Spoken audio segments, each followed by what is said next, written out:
Hello everyone. तो आज का जो हमारा वीडियो है वो है यूपीएससी की रिक्रूटमेंट के बारे में। तो इसके ऑनलाइन फॉर्म स्टार्ट हो चुके हैं 22 जनवरी 2025 से।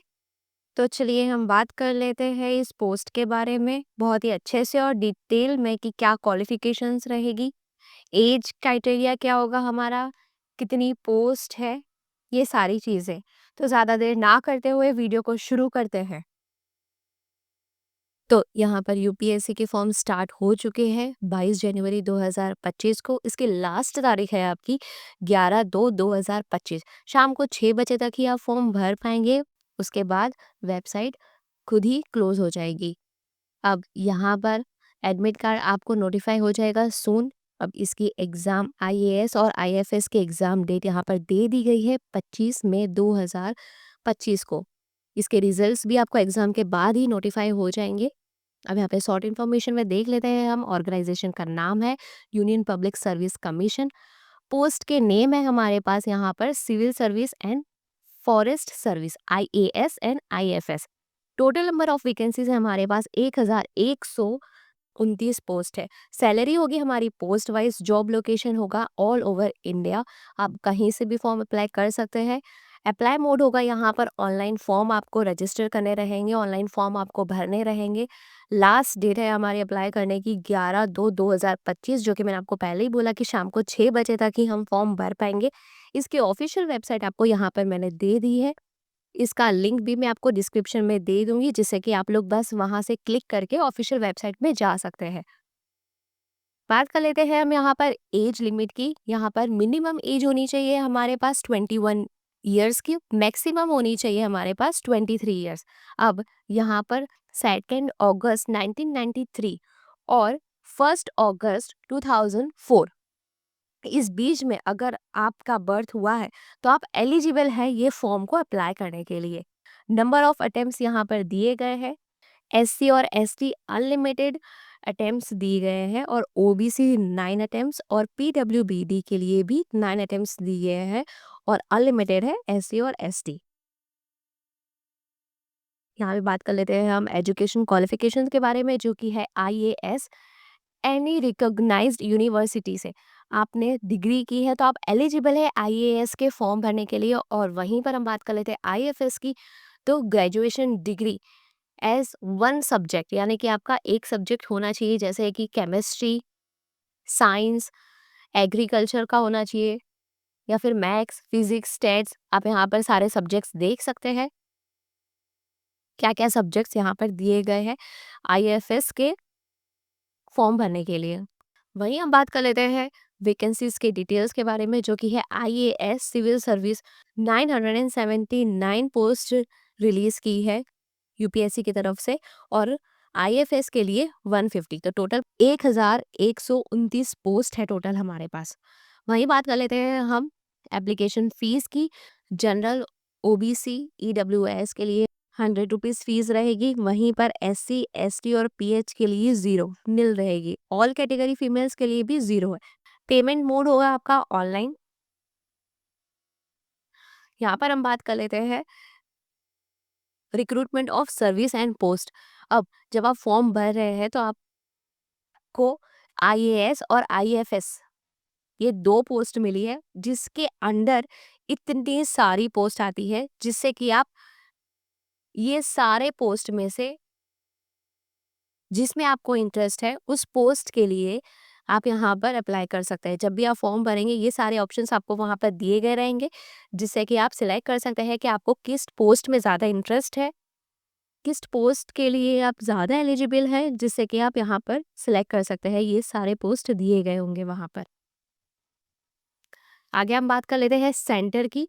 जो प्रीलिम एग्जाम की जो सेंटर्स होंगे, कहाँ पर आपको एग्जाम देने जाना होगा, तो वो सारे सेंटर्स के नाम यहाँ पर दिए गए हैं।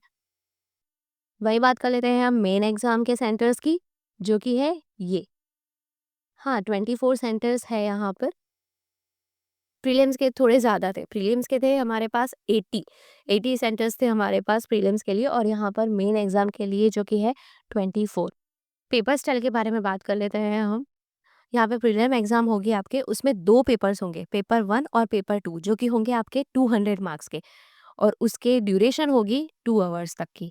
यहाँ पर आपको ये सारे सब्जेक्ट्स दिए गए हैं जिससे कि आपको पूछा जाएगा प्रीलिम एग्जाम में ही। Current events, politics systems, poverty के बारे में, पब्लिक पॉलिसीज़ के बारे में, क्लाइमेट चेंजिंग के बारे में, जनरल साइंस के बारे में, ये सारे बेसिक्स, ये सारे सब्जेक्ट्स होंगे जिसके बारे में आपको प्रीलिम एग्जाम में पूछा जाएगा ऑप्शन वाइज। ये सारी चीज़ें मल्टीपल चॉइस होंगी, जैसे कि मैंने आपको पहले बताया था कि एक क्वेश्चन होगा। यही सारे सब्जेक्ट्स के बारे में आपको प्रीलिम एग्जाम में पूछेंगे। सेकंड पेपर भी होगा आपका 200 मार्क्स का ही, जिसमें कि आपको है ना लॉजिकल रीजंस पूछेंगे, एबिलिटीज़ के बारे में पूछेंगे, जनरल मेंटल एबिलिटीज़ के बारे में पूछेंगे, प्रॉब्लम सॉल्विंग, डिसीजन मेकिंग, ये सारे सब्जेक्ट्स आएंगे जिसके बारे में आपको पूछेंगे प्रीलिम एग्जाम में।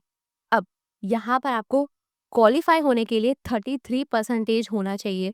मल्टीपल चॉइस होंगे, ऑब्जेक्टिव टाइप्स होगा, जैसे कि एक क्वेश्चन होगा, जैसे कि हम स्कूल में चूज द करेक्ट आंसर्स होते हैं ना, कि क्वेश्चन दे दिया फिर 4 ऑप्शन दे दिए, जो आपको सही लगा बस वो टिक कर दिया।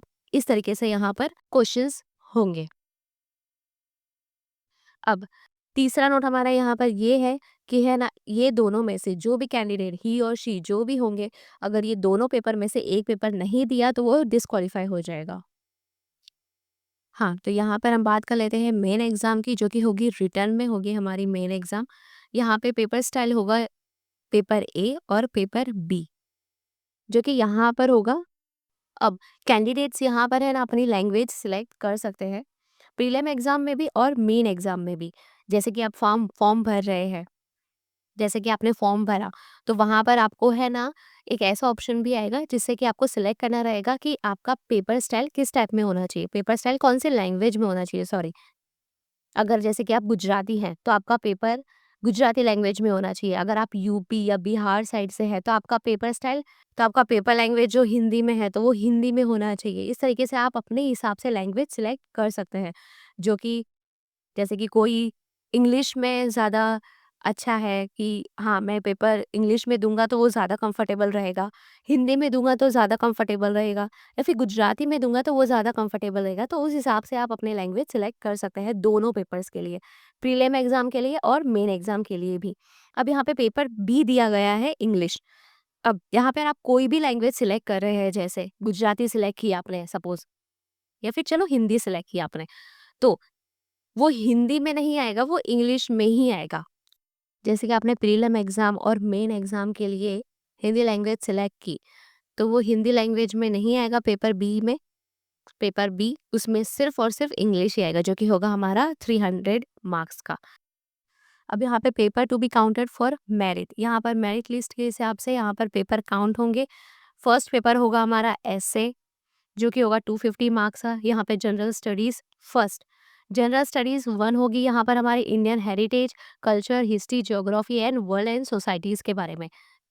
थर्ड पेपर होगा हमारे यहाँ पे जनरल स्टडीज़ सेकेंड्स के बारे में, जो कि होगा governance, constitution, politics, social justice, international relations के बारे में, यहाँ पर जो कि दिया गया है। ठीक है, आप लोग एक बार यहाँ पे गो थ्रू कर लेना क्या क्या पूछे जाएंगे यहाँ पर। पेपर 4 होगा हमारे पास, जो कि है जनरल स्टडीज़ 3, यहाँ पे इकोनॉमिक डेवलपमेंट के बारे में पूछेंगे, इन्वायरमेंट के बारे में पूछेंगे, डिजास्टर मैनेजमेंट के बारे में पूछेंगे। पेपर 5 होगा हमारे पास यहाँ पर एथिक्स, इंटीग्रिट, एप्टीट्यूड, ये सारे जो है हमारे पास 250 मार्क्स के पूछे जाएंगे यहाँ पे सारे क्वेश्चंस। ठीक है, उसी तरीके से यहाँ पर ये सारे सब टोटल होगा हमारा यहाँ पे रिटन एग्जाम का 1750 मार्क्स का होगा। पर्सनैलिटी टेस्ट जो कि आपका होगा, फिर इंटरव्यू, इंटरव्यू होगा आपका, वो भी होगा हमारा 275 मार्क्स का, जो कि हमारा ग्रैंड टोटल होगा 2025, जो कि हमारा 2025 साल चल रहा है। तो इसी हिसाब से उन्होंने ग्रैंड टोटल भी 2025 ही मार्क्स बनाए हैं।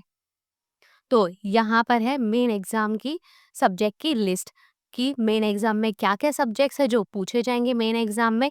एग्रीकल्चर है, केमिस्ट्रीज के बारे में है, मैथ्स के बारे में है, फिजिक्स के बारे में है, साइकोलॉजी के बारे में है, पॉलिटिक्स, स्टेट्स के बारे में है, ये सारी चीज़ें। जब जैसे कि मैंने आपको बताया था, आपका लिटरेचर भी होगा, वो आपकी फॉलोइंग लैंग्वेज में होगा। जो लैंग्वेज आप सिलेक्ट करेंगे, उर्दू है, इंग्लिश है, आसामी है, बंगाली है, नेपाली है, जो भी लैंग्वेज आप सिलेक्ट करेंगे उसी पेपर स्टाइल में आपको, उसी लैंग्वेज में ही आपको ये पेपर दिया जाएगा। अब ये पेपर होगा हमारे 3 घंटे का, 3 घंटे का पेपर होगा ये हमारे पास। अब उसमें भी आपको सारे ऑप्शंस दिए गए होंगे कि आप सारे क्वेश्चंस अटेम्प्ट कर सकते हैं। अब यहाँ पे हम बात कर लेते हैं कि अप्लाई कैसे करना है।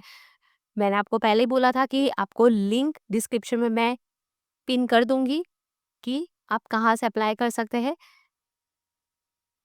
ये रही हमारे पास लिंक। ये लिंक मैं आपको इस वीडियो के डिस्क्रिप्शन में ऐड कर दूंगी, जिससे कि आपको आसानी रहेगी। बस क्लिक करो और आप जंप हो जाएंगे आपके वो वेबसाइट पे जहाँ पर आपको अप्लाई करना रहेगा। अब वेबसाइट में आपको सबसे पहले OTR प्रोफाइल रजिस्टर करनी पड़ेगी। ये पहले आप रजिस्ट्रेशन करेंगे, फिर उसके बाद में आप फॉर्म भर सकते हैं। रजिस्ट्रेशन के लिए आपको आपका मोबाइल नंबर या फिर मेल आईडी, उससे आपको रजिस्ट्रेशन करना रहेगा। अब ये याद रखना कि मोबाइल नंबर चालू होना चाहिए आपका, या फिर मेल आईडी जो आप दे रहे हैं वो भी एक्सेस होनी चाहिए, चालू होनी चाहिए। जिससे कि है ना, यूपीएससी अगर आपसे कोई कांटेक्ट करना चाहता है, जैसे कि एडमिट कार्ड के लिए इंफॉर्मेशन हो गया, फिर जैसे कि आपने कोई सेंटर सिलेक्ट किया, तो उसके लिए एक फॉर्म भी आप लोगों को उसी नंबर पे या फिर उसी मेल आईडी में सेंड करते हैं, जैसे कि आपको बस प्रिंट आउट निकाल लेना रहता है। तो इसीलिए मैं बोल रही हूँ कि मोबाइल नंबर और आपका जो मेल आईडी आप देंगे, तो वो आपका चालू ही होना चाहिए। फिर आपने एक बार रजिस्ट्रेशन कर लिया, फिर उसके बाद में आप फॉर्म जब चाहे तब भर सकते हैं, पर जल्दी करना, क्योंकि 11/2/2025 ही लास्ट डेट है हमारी, शाम को 6 बजे तक। ठीक है? अब यहाँ पे आपने OTR प्रोफाइल आपने रजिस्ट्रेशन कर लिया, फिर उसके बाद में जैसे कि आपने फॉर्म भरना स्टार्ट कर दिया। फिर आपने फॉर्म भरा, फिर उसके बाद में जैसे कि कुछ मिस्टेक आ जाती है फॉर्म में, तो आप वहीं पर ही आप एडिट भी कर सकते हैं वो फॉर्म के लिए। फिर उसके बाद में वहाँ पे सेव भी कर सकते हैं, जिससे कि अगर एक दिन आपने फॉर्म नहीं भर पाए, जैसे कि आपने फर्स्ट पेज भरा, फिर सेकंड पेज या फिर थर्ड पेज या फिर फोर्थ पेज आप है ना अगले दिन भरना चाहते हो, तो फिर आप बस वहाँ से सेव कर लेना। फिर उसके बाद में OTR प्रोफाइल रजिस्ट्रेशन में आपने जो नंबर दिया हुआ होगा, वो नंबर टाइप करना, आप अपना पासवर्ड टाइप करना। बस आप जहाँ पर कल रुके थे फॉर्म के लिए, वहाँ से ही आप स्टार्ट हो जाएंगे। वहाँ से ही आपको फॉर्म स्टार्ट करना पड़ेगा, जहाँ पर आप कल रुके थे, इस तरीके से। इसलिए मैं बोलती हूँ कि OTR प्रोफाइल रजिस्ट्रेशन कर लेना और नंबर चालू होना चाहिए, उसी पर ही आप रजिस्ट्रेशन करना। अब यहाँ पर दिया हुआ है विथड्रॉ एप्लीकेशन, यहाँ पर आप एप्लीकेशन विथड्रॉ नहीं कर सकते, डाउनलोड कर सकते हैं, फिर आप जाके प्रिंट आउट निकाल सकते हैं। ऐसा कुछ नहीं है। ठीक है? तो अगर आपको वीडियो पसंद आई है, लाइक, शेयर और सब्सक्राइब कर लीजिए, जिससे कि आपको आने वाली वीडियोस आपको मिल पाए।